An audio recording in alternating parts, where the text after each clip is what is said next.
Good afternoon, YouTube. Welcome back once again to Fat Cat Collections, and today I want to do another discussion video, and the topic of today's video is what makes a watch good. I was going to make this specifically about one brand, but I'm going to mention many brands in this video. Now, just a little bit of my resume when it comes to watch collecting. I'm not a professional watch, I don't repair watches, I don't put watches together, I'm not a watch creator. I'm just an avid collector, and I don't collect watches that are super expensive. I'm not a luxury watch collector. I feel, and I've said many times, if you've watched my video, this is going to be kind of like beating the horse dead. I've mentioned many times, I'll never spend the money on a luxury watch. One, they're super expensive, which there's too many other things I'd rather spend my money on. It doesn't always come down to, oh, well, you can't afford it, that's your argument, so you're just knocking luxury brands. It's not the case at all. Remember, a Rolex watch, and we're going to pick on Rolex like we always do, but when I mention Rolex, I'm really kind of mentioning, just because I mention Rolex, that doesn't mean I'm not talking about AP or Patek Philippe, even Jacob & Company. Although I always argue Jacob & Company, I can rationalize the price more on Jacobs just because of the use of precious materials, stones, and they are works of art, okay?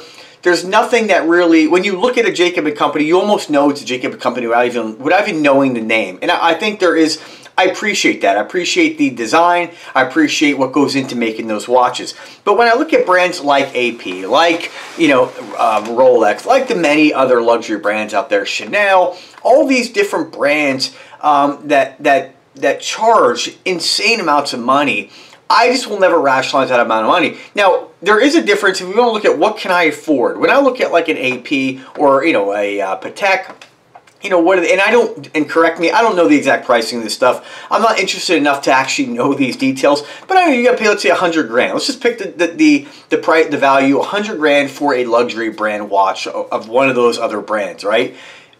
If we compare Rolex to those brands, a Rolex is affordable. A Rolex is not an unaffordable item. I could afford a Rolex if I really wanted one. I just don't see the point. I have too many other watches that I enjoy far more than a Rolex. And I get the same experience wearing a fake Rolex or wearing a homage Rolex or any of the other brands that look just like Rolex that make these watches for the folks who appreciate that style. And I say that loosely because a Rolex isn't really... It's a very adaptable watch. You can wear a Rolex or any watch that looks like that with pretty much anything. A suit, a pair of jeans, you can work in the yard. They're very adaptable, right? But if you wear something really large on your wrist, you may not want to wear a giant iced out Jacob & Company watch while mowing the lawn or going swimming. You know what I mean?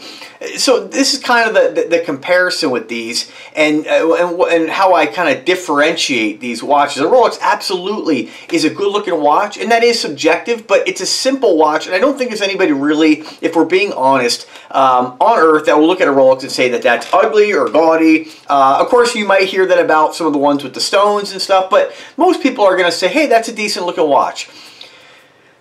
The issue I have with the brand is how much they charge. And the issue I've always had is the quality for what you're paying. Now, people argue with me about this all the time in the comment section. And frankly, I just don't have the time to have a polite, analytical discussion about quality differences. Nobody's ever going to change my outlook. I'm never going to buy a Rolex. It's not because I can't afford one. It's because I just don't see the value in what they offer. And that's okay. And it's okay if you do.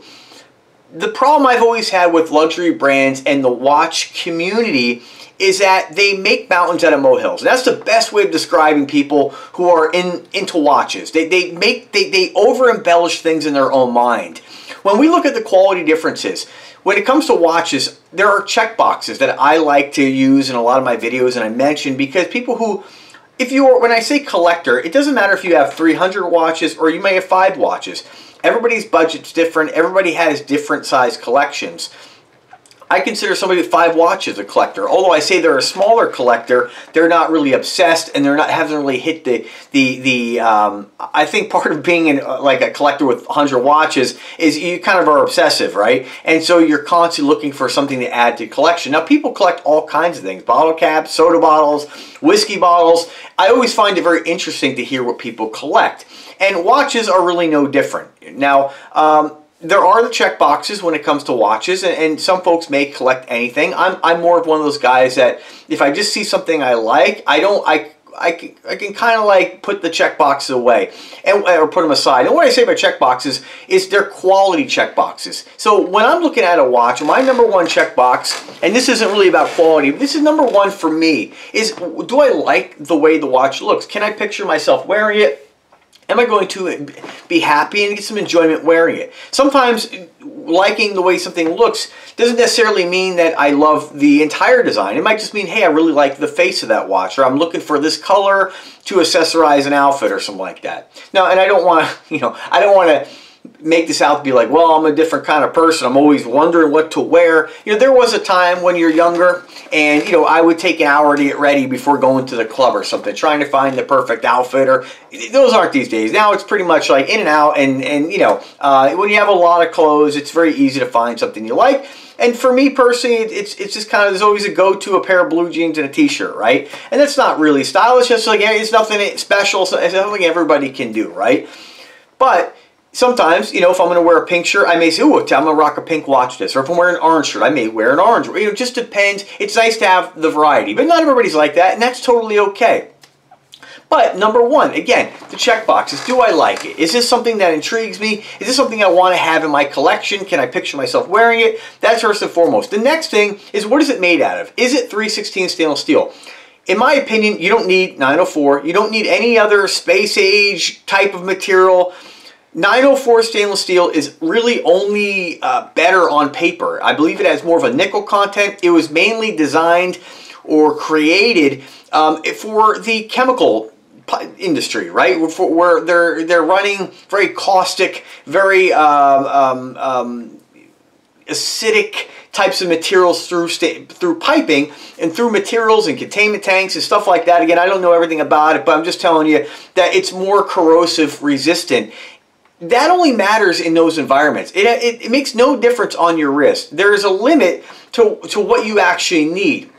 And I joke, if you're going to be a mermaid or become a fish and live in the bottom of the ocean or turn into Aquaman, right, it's not really going to make any difference. You can still swim at 3/16. It's not going to, it's not going to wear out on you. It's a very, very reliable, very robust material. That's why it's used in so much. It's all you really need. So that's why most watch companies use 3/16 stainless steel. So if a watch is 3/16 stainless steel, then that's it for me. That's like we'll say number one when it comes to quality. After that, we have, what kind of movement does the watch have? Is it quartz? Is it automatic? If it is automatic, what kind of automatic? If it is a quartz, I think people are a little less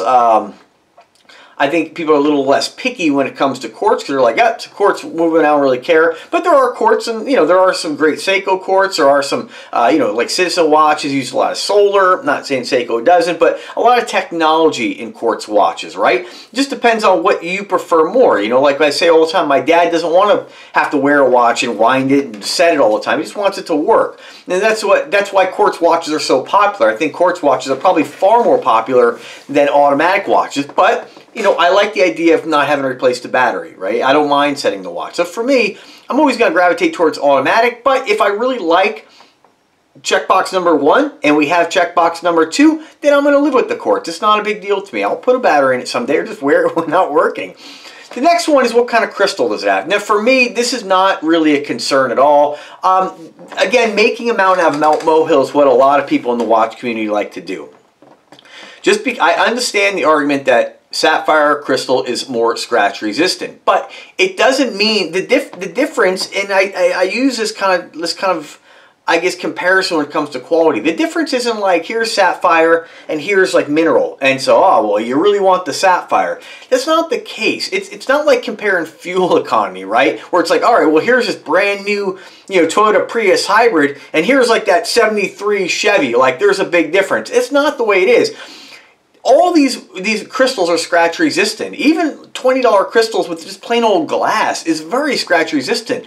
Now you can scratch glass, absolutely. Like I have some scratches in my desk here, but it's not like this over-the-top difference, especially if you're getting just a mineral lens on a watch.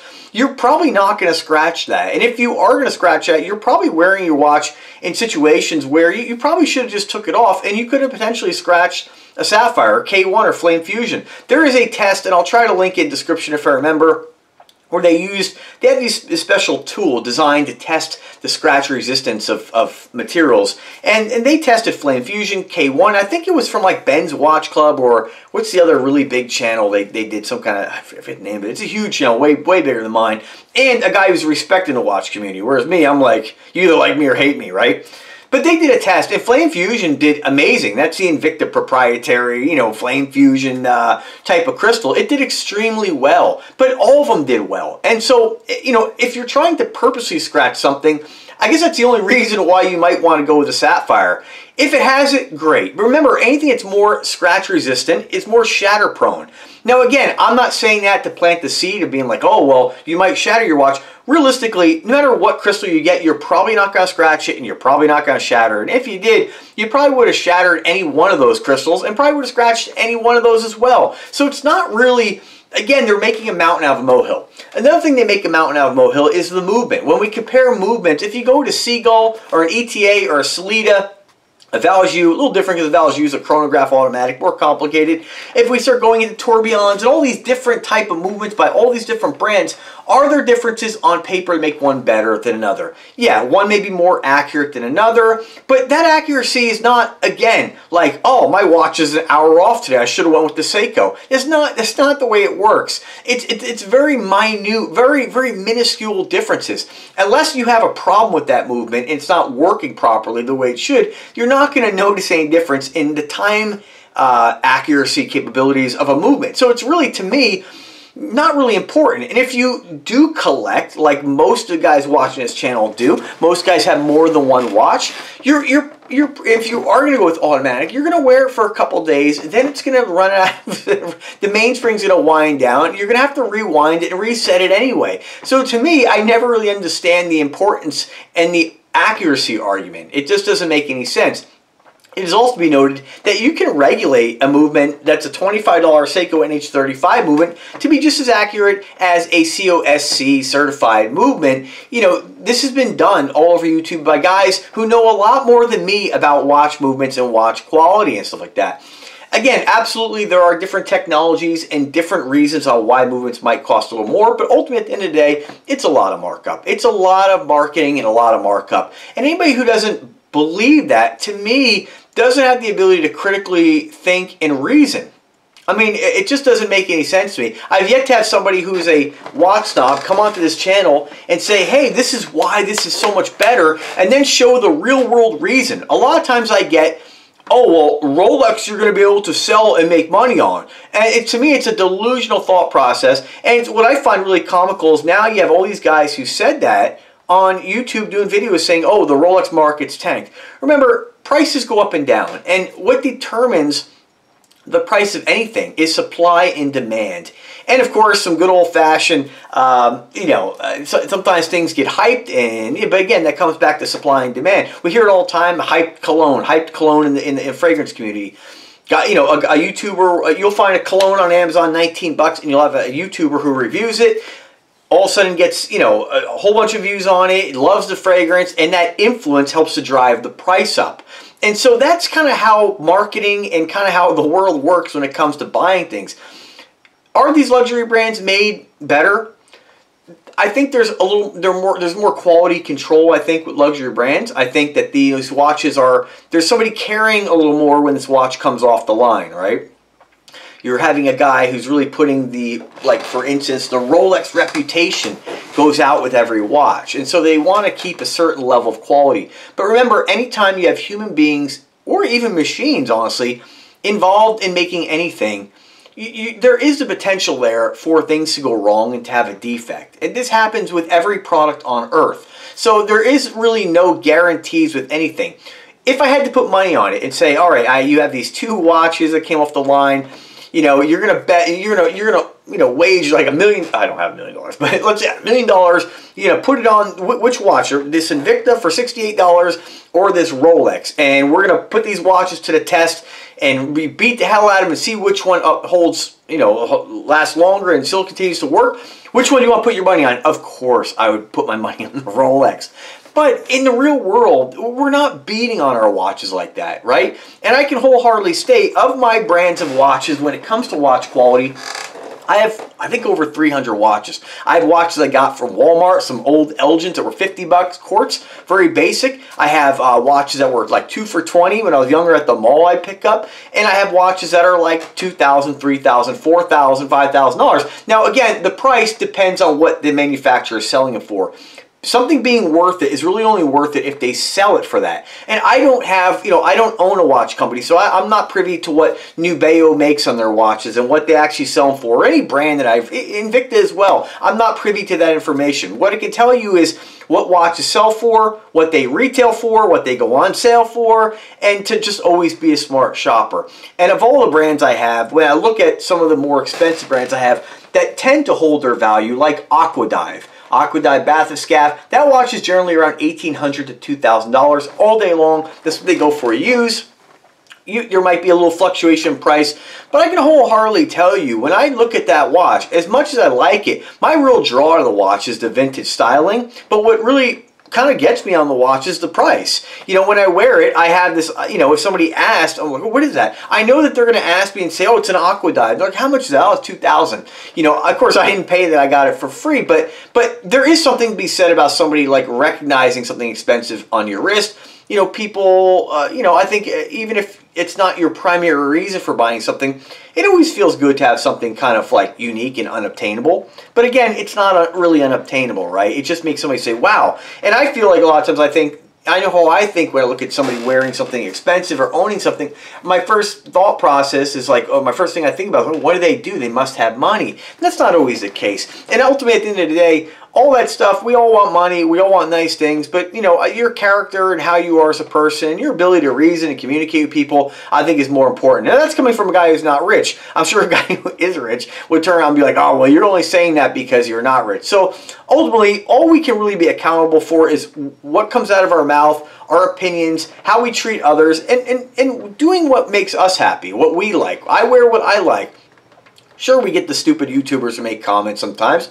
I wear my hair this way, I wear my beard this way, I wear my clothing, I decorate my home, I drive the car I drive, I wear the watches I wear because I like them. And that's all that matters. And if you do things for yourself and you buy things and wear things based on your own style, your own identity, you won't really fall out of love with it. Styles do change, of course. I'm not going to rock the baggy Jinkos anymore, but that's part of life. I mean, you're always going to have differences. You're always going to have style changes. That's just how it works. That's nothing unique to me. That's everybody. And I think that ultimately, just doing what you like, at least if you buy something that goes out of style, like, I'm trying to, watches are kind of, to me, I feel like a watch something you could always, even if you have the kind of personality where you're very basic and you're not, jeans and a t-shirt, you can really kind of pizzazz yourself with some crazy over-the-top watch.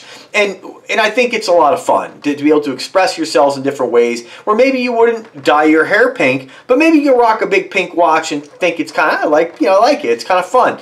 And I think that's what's great about watches. I think that, and it's just too bad that in our watch community, that there isn't like this open environment. There's a lot of hate. And ultimately, that hate really comes from the internet, and it just comes from people being miserable in their own lives and really being jealous. When somebody insults somebody or tries to knock something down that somebody else likes, that really just comes from a place of jealousy. There is no other place. It doesn't matter how much money that person has. It doesn't matter how confident they are. It just comes from a place of jealousy. Now, again, I'm like anybody else. I could look at some of the Instagram feeds and the things that people like, and some of these women on there, the way they talk, to me, it's an absolute turnoff to see what our world has turned into, But again, I know sometimes I feel the desire to say something, but I just don't, because I'm like, that person is another human being, and I'm no better than anybody who's doing that, trying to do that to me. That person puts up the content they want, and that's not my business or my place to say anything.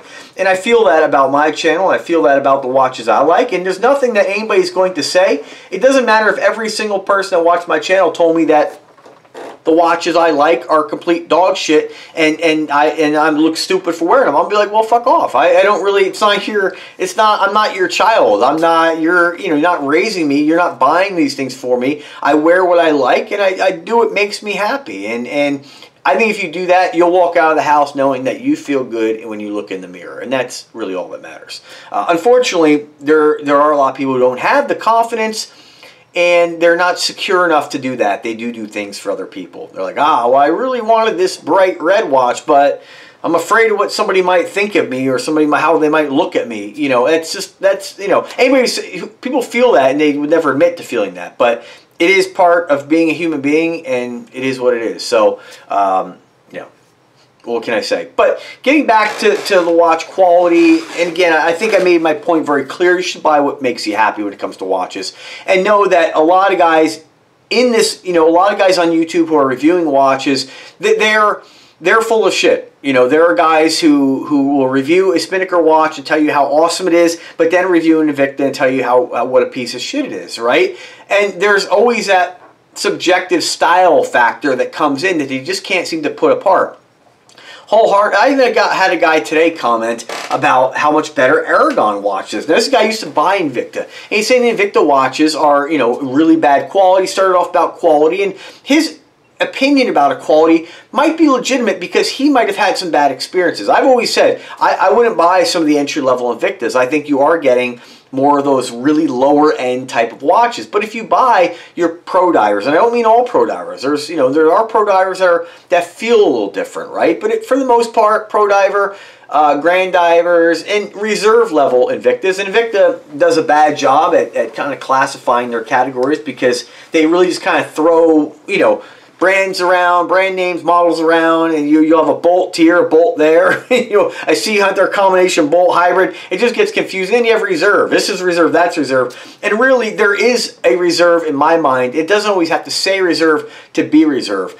And when you look at Aragon, you know, same thing. They had some of their entry-level stuff, like the Angel watch, which was not on par with what I would consider good quality, like a Spinnaker, like, you know, an Invicta Pro Diver, Invicta Venom Reserve. You know, there are differences there, right? Definitely not Rolex, right? And so, you know, you just have to give each watch a fair shake and actually pick it up in your hand and hold it. If I was the kind of, and this guy was saying that he was kind of labeling all Invictas are dog shit, or not dog shit, but he was labeling that all Invictas, that the Aragon's much better quality, and he only wears Aragon now. Well, it's like, that's not true at all, you know, and that's, again, overgeneralizing a brand based on your own experience. And I know there is some legitimacy to that because we draw off our own experiences, but I don't think you can arbitrarily just state that Invicta watches are not as good as Aragon. That's not really true. I own, like I said, 300 watches. I probably own 50 to 60 Invictas, probably maybe 10, 15 Aragons. And I can tell you, Aragon has their entry-level, cheaper stuff, and so does Invicta. And you just have to look at each watch as they come, right?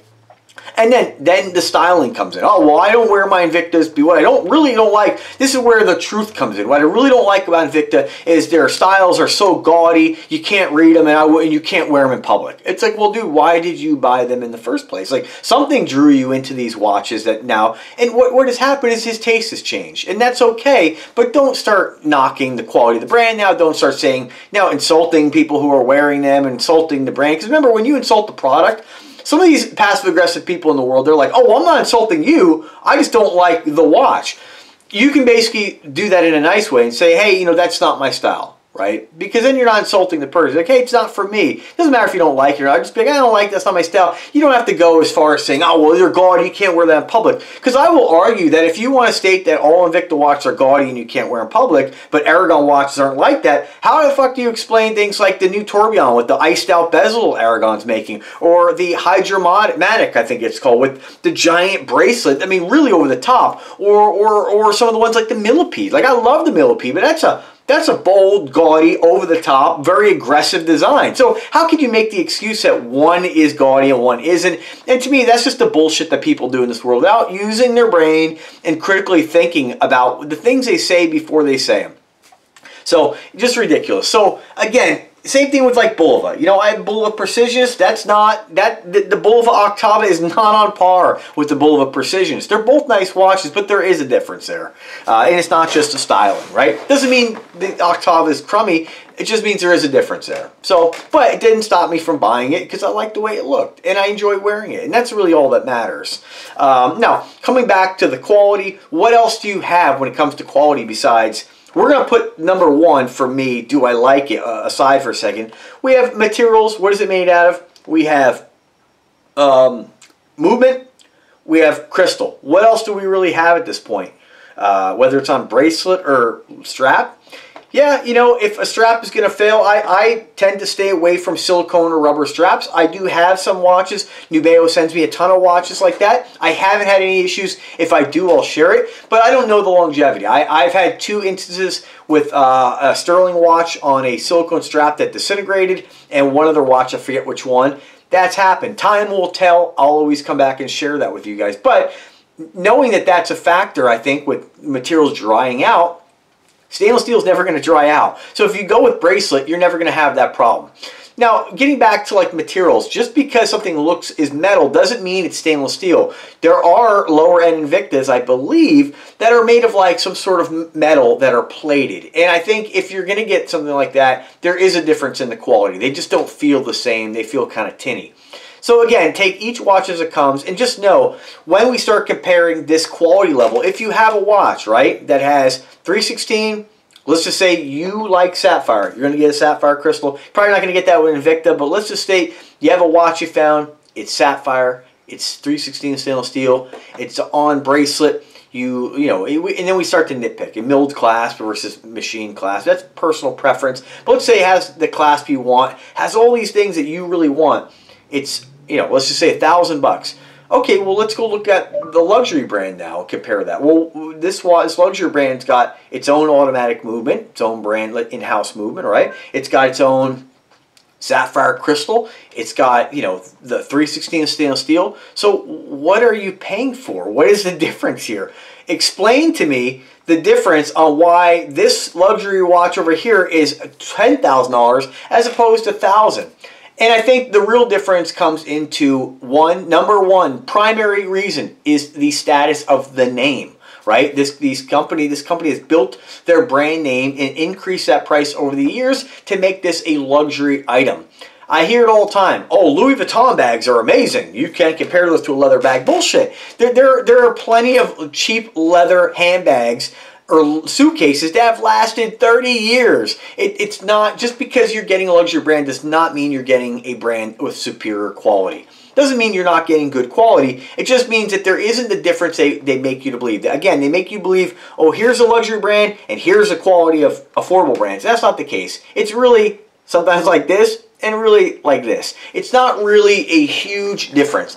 If you go putting a Rolex under a macro lens, and I've never done that, but guys on YouTube have, I wish they'd put an Invicta under there or some other affordable brand like Spinnaker or Boulder or something. You know, a lot of what you see is really attention to detail. It's really fine finishing. It's kind of like if you looked at a custom car, you know, well, even a custom car, like you can, you know, if you have a really high quality paint job, you can really noticeably see the difference. But that doesn't mean that the one off the factory line, the Toyota or the Honda, is bad. It just means that it's a little more went into that. And I say a little more.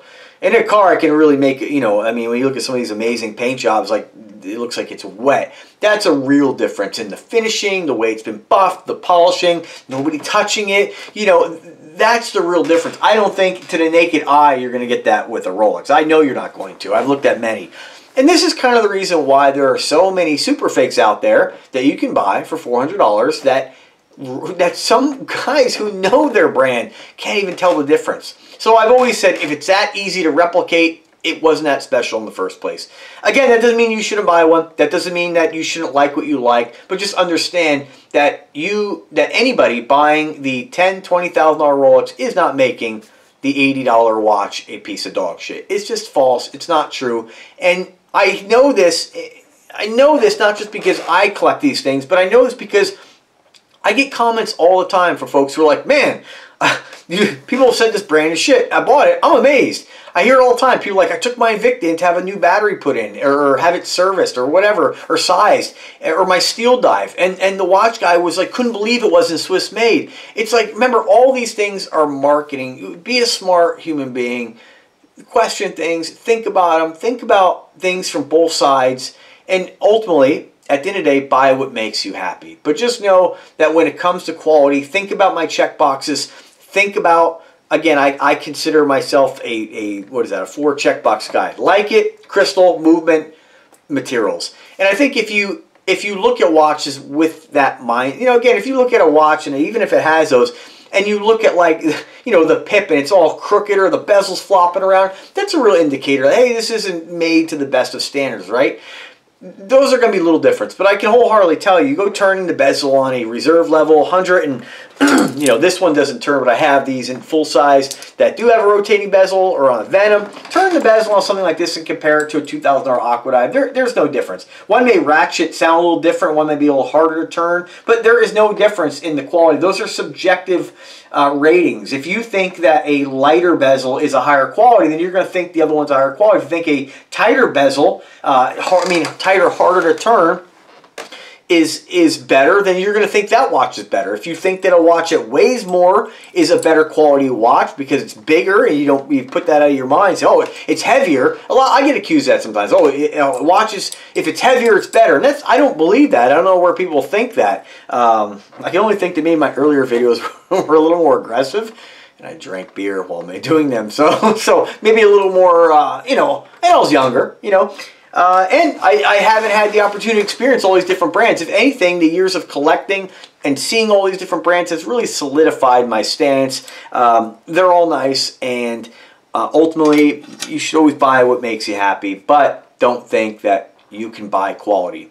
Because the old saying that you get what you pay for can go both ways. You can get what you pay for a $100 Invicta. This watch was $100, reserve level, mid-size, specialty, one of my favorite watches Invicta makes. I will put this watch up against any watch on earth for quality. And, again, this is a quartz, so that might be one of those check boxes, but when you turn the bezel on turn the crown, the function pushers, nothing's gritty. These watch stubs will lead you to believe, like, oh, it's like you're turning sandpaper. It's just not the case. Or turning like an old rusted gear. That's nonsense. All that's nonsense. Don't listen to them. Oh, the tolerance is a Rolex bracelet. Like, give me a break. You look at something like this. This is incredible. So don't be stupid. Buy what makes you happy. And thanks for watching. Have a good day, folks. Take care.